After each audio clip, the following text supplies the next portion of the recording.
हरियाणा वो राज्य है जहां की सियासत दूसरे राज्यों से अलग है। वो हरियाणा जहां की सियासी गलियारों में अपनी पहचान बनाना एक चुनौती है। वो हरियाणा जहां की सत्ता की गलियों में कई नेता सूरमा बने, चाहे वो पूर्व मुख्यमंत्री मनोहर लाल हो या फिर वर्तमान में प्रदेश के मुखिया नयाब सिंह सैनी हो। इन्हीं बड़े नेताओं के सानिध्य और छत्र छाया में रहकर हरियाणा की राजनीति में एक ऐसा नेता उभरा जिसने अपनी एक अलग पहचान बनाई। चुनौतियों से भरे सत्ता के इस सफर में इस नेता ने अपनी एक अलग पहचान और छाप छोड़ी। वो नाम है विपुल गोयल। बीजेपी का वो नेता जिसने अपने राजनीतिक करियर की शुरुआत एक साधारण बीजेपी कार्यकर्ता के रूप में की, और विपुल गोयल जो हमेशा से जनता के लिए हर वक्त हर परिस्थिति में खड़े रहे। वो विपुल गोयल जिसने अपनी काबिलियत और अपने काम के दम पर भारतीय जनता पार्टी में एक अलग पहचान बनाई। वो विपुल गोयल जिसने अपनी मेहनत के दम पर देश की इतनी बड़ी पार्टी में अपना लोहा मनवाया।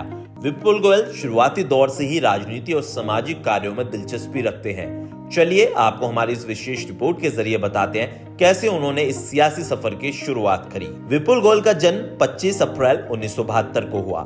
दिल्ली विश्वविद्यालय से बैचलर ऑफ कॉमर्स की पढ़ाई की, जिसके बाद पिता के साथ मिलकर बिजनेस किया। साथ ही विपुल गोयल सामाजिक कार्य में लगे रहे। विपुल गोयल ने पर्यावरण को लेकर एक मुहिम भी शुरू की। फरीदाबाद में उन्हें पर्यावरण प्रेमी के तौर पर जानने लगे, जिसके बाद बीजेपी ज्वाइन कर राजनीति में उन्होंने आने की पहल की। साल 2014 में बीजेपी ने ओल्ड फरीदाबाद से उन्हें टिकट दिया। पहले चुनाव में ही उन्होंने 48,000 वोटों से जीत हासिल करी। ईमानदार और साफ छवि के तौर पर मंत्रिमंडल में उन्हें जगह दी गई। 2016 में मनोहर कैबिनेट का विपुल गोयल हिस्सा बने। उद्योग और पर्यावरण मंत्रालय का जिम्मा मनोहर सरकार ने उन्हें सौंपा।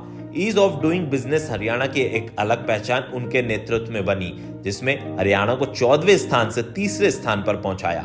विपुल गोयल को चैंपियन ऑफ चैंपियन अवार्ड से भी नवाजा गया है। 2016 में हरियाणा सरकार में मंत्रालय का जिम्मा मिलने के बाद से विपुल गोयल लगातार हरियाणा की तरक्की के लिए कार्य करते रहे, और उन्होंने फरीदाबाद के सौंदर्यीकरण को बढ़ाने के लिए टाउन पार्क में देश का सबसे बड़ा ऊंचा यानी 250 फीट का तिरंगा झंडा लगाकर वर्ल्ड रिकॉर्ड बनाया। और अमित शाह, मनोहर लाल समेत कई गणमान्य लोग उस वक्त इस पल का साक्षी बने। साथ ही साथ उन्होंने फरीदाबाद के कई अस्पतालों में कैंटीन की शुरुआत करी और लोगों को 10 रुपए में पेट भर भोजन देने की सुविधा उपलब्ध करवाई। हालांकि विपुल गोयल के इस राजनीतिक सफर में कई उतार चढ़ाव भी आए। 2014 में जहां पार्टी ने उन्हें ओल्ड फरीदाबाद से टिकट दिया था, 2016 में कैबिनेट का हिस्सा बनाया, लेकिन जब 2019 यानी कि साल 2019 में विधानसभा चुनाव हुआ तो विपुल गोयल का टिकट काट दिया गया और उनकी जगह बीजेपी ने नरेंद्र गुप्ता को टिकट थमा दिया। लेकिन विपुल गोयल ने हार नहीं मानी। वो लगातार पार्टी के लिए निस्वार्थ भाव से काम करते रहे।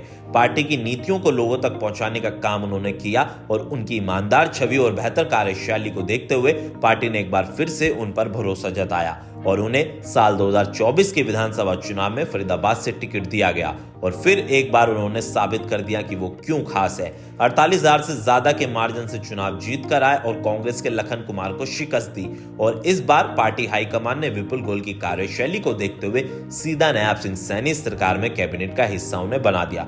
उद्योग मंत्रालय के साथ साथ नागरिक उड्डयन विभाग समेत कई मंत्रालय का जिम्मा इस समय विपुल गोयल को सौंपा गया है। नयाब सिंह सैनी सरकार में मंत्री पद की शपथ लेने के बाद से ही विपुल गोयल एक्शन मोड में दिखाई दिए हैं। चाहे हिसार का महाराजा अग्रसेन एयरपोर्ट के काम में तेजी लाने की बात हो या फिर फरीदाबाद में व्यापारी वर्ग के लिए बड़े बड़े फैसले लेकर नई नीति के जरिए उन्हें बेहतर सुविधा प्रदान करने में विपुल गोयल ने कोई कमी नहीं छोड़ी। और शायद उनकी और नयाब सिंह सैनी की मेहनत का ही नतीजा रहा है कि हिसार का महाराजा अग्रसेन एयरपोर्ट अपने निर्धारित समय से पहले तैयार हुआ है। अब हिसार से सीधा जयपुर, श्री राम नगरी अयोध्या, जम्मू के लिए फ्लाइट की सुविधा जनता के लिए उपलब्ध कराई है। और प्रधानमंत्री नरेंद्र मोदी ने इस एयरपोर्ट का उद्घाटन कर हरियाणा वासियों को सौंपा। हालांकि विपुल गोयल ने हमेशा से पार्टी हित और जनता को बेहतर सुविधाएं और सेवाएं मिले इसके लिए काम किया, और अब भी वर्तमान समय में नयाब सिंह सैनी कैबिनेट में वो लगातार हरियाणा और फरीदाबाद के विकास के लिए काम कर रहे हैं। उन्होंने कहा कि वो चाहे किसी भी पद पर हो या ना हो, इसी मेहनत और ईमानदारी के साथ जनता की सेवा करते रहेंगे और ये कार्य आगे भी जारी रहेगा।